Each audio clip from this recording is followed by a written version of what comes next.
Nous avons ici une relation vectorielle qui est donnée. 4 vecteurs GC plus 2 vecteurs DC est égal à 6 vecteurs GD.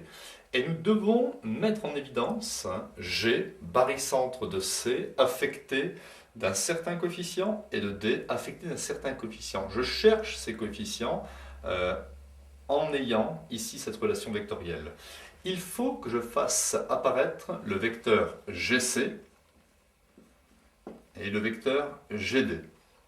Donc je vais transformer ici cette écriture. Vecteur GC, c'est bon. Le vecteur GD, c'est bon. Ici, DC, ça ne va pas. Il faut introduire le point G en appliquant ici la relation de Chasles. Donc 4 fois vecteur GC, plus 2 fois, entre parenthèses, DC se décompose en vecteur DG, plus GC est égal à 6 fois le vecteur GD.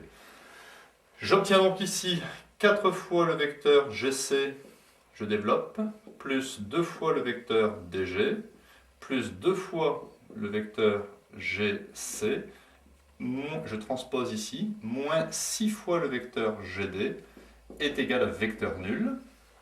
Je peux regrouper ici 4 et 2 me donne 6 fois le vecteur GC. 2DG, c'est aussi moins 2GD. L'opposé du vecteur DG, c'est moins GD.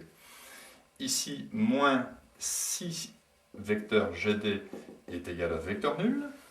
J'obtiens donc 6 fois le vecteur GC, moins 2, moins 6, moins 8 fois le vecteur GD est égal à vecteur nul. Je peux ici diviser cette relation vectorielle par le réel 2.